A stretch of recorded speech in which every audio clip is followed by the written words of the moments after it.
Hi friends, मी गौरी भालेकर. तर मी आज तुम्हाला आजच्या व्हिडिओमध्ये प्रिन्स कट ब्लाऊजची कटिंग कशी करायची ती एकदम सोप्या पद्धतीमध्ये सांगणार आहे. तर तुम्ही स्किप न करता पहा आणि आपल्या चॅनलला लाईक, शेअर, सबस्क्राईब करा. तर मी या ब्लाऊजवर व्यवस्थित असं मॅचिंग होईल असं अस्तर आणून घेतलं आहे. ते अस्तर मी व्यवस्थित असं आतरून त्यावर इस्त्री करून घेतली आहे आणि बंद बाजू ही आपल्या बाजूनी ठेवून व्यवस्थित अशी ठेवून घेतला आहे. त्यानंतर मी या ब्लाऊजची पेपर कटिंग ही आधीच करून ठेवली आहे. आधीच पेपर कटिंग करून ठेवली की ब्लाऊज शिवायला एकदम सोपं पडतं. त्यामुळे मी ही पेपर कटिंग ही आधीच करून ठेवली. त्यानंतर मी पेपर कटिंग ही व्यवस्थित अशी ठेवून बंद बाजू ही आपल्या बाजूने ठेवून व्यवस्थित अशी आथरून घेतली आहे. त्यावर मी कात्री व्यवस्थित अशी आथरून त्यावर मी खडूनी अशी मार्किंग करून घेणार आहे. पेपर कटिंग कुठेही सरकली नाही पाहिजे. व्यवस्थित असा हळूहळू मोंढ्याचा आकार देऊन मी व्यवस्थित अशी मार्किंग करून घेतली आहे खडूनी.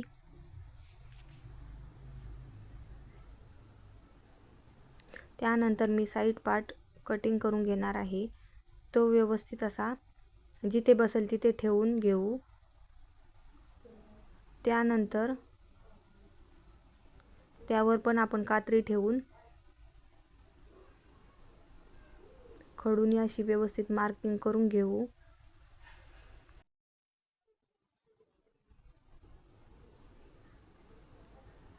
व्यवस्थित एकदम व्यवस्थित खडूनी मार्किंग करून घेऊ पेपर कटिंगवर.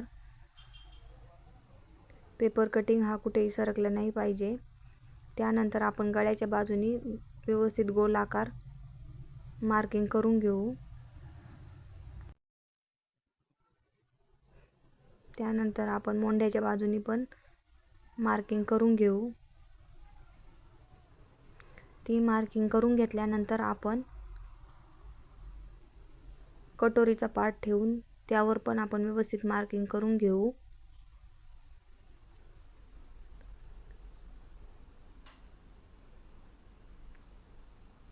हा कटोरीचा पार्ट ठेवल्यानंतर त्यावर गोलाकार बाजूनी पण आपण खडूनी मार्किंग करून घेऊ.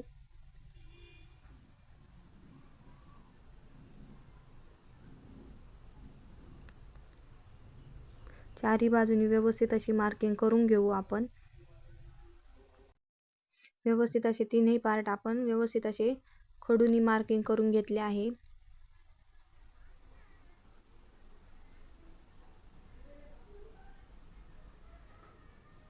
त्यानंतर आपण हे तीनही पार्ट आपण कटिंग करून घेऊ. सुरुवातीला आपल्याला जिथे ॲडजस्ट होईल तिथून आपण कटिंग करायला सुरुवात करू.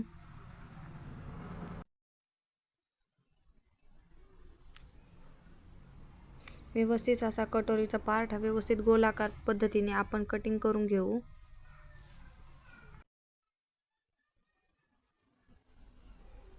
एकदम आपण खडूच्या मार्किंगवरच कटिंग करून घेऊ.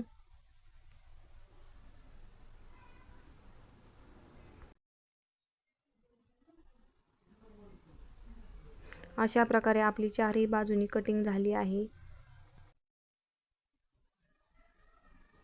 तर आता आपण मागच्या बाजूची कटिंग करून घेऊ. अस्तर मी व्यवस्थित असं आपल्या बाजूनी सरकून अशी हळूहळू त्यावर कटिंग करून घेऊ. कटिंग करून घेतल्यानंतर मी साईड पार्ट कटिंग करून घेऊ. व्यवस्थित जिथे खडूची मार्किंग आहे त्यावरच आपण कटिंग करून घेऊ.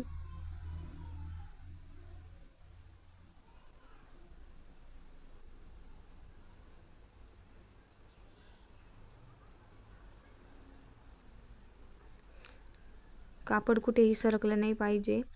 व्यवस्थित अशी कटिंग करून घेऊ. त्यानंतर आपण गळ्याला पण असा गोलाकार शेप देऊन ती पण कटिंग करून घेऊ. त्यानंतर आपण बाही कटिंग करू. त्यांना लॉंग स्लीव्ज हव्या होत्या त्यामुळे आपण डायरेक्ट अस्तरवरच कटिंग करून घेऊ. अशा प्रकारे व्यवस्थित अशी मार्किंग टाकून आपण बाहीची कटिंग करून घेऊ.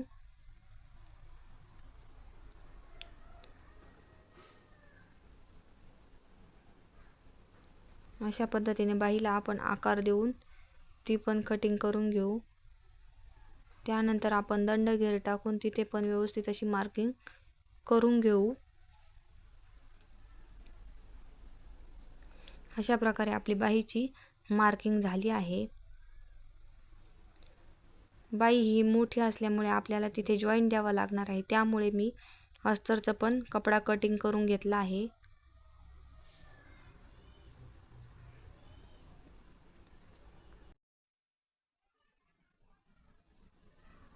अशा प्रकारे आपण पुढच्या बाजूला पण व्यवस्थित असा कट देऊन घेतला.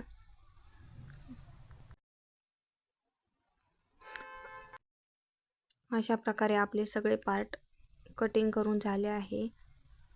तर आपण ते अस्तर ब्लाऊजच्या पिसावर पण कटिंग करून घेऊ.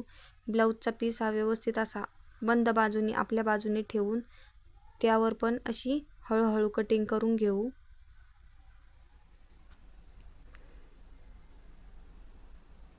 कटिंग करत असताना आपण पिसाचा एक्स्ट्रा भाग कटिंग करत असतो, त्यामुळे शिवायला कुठेही कपडा कमी पडत नाही.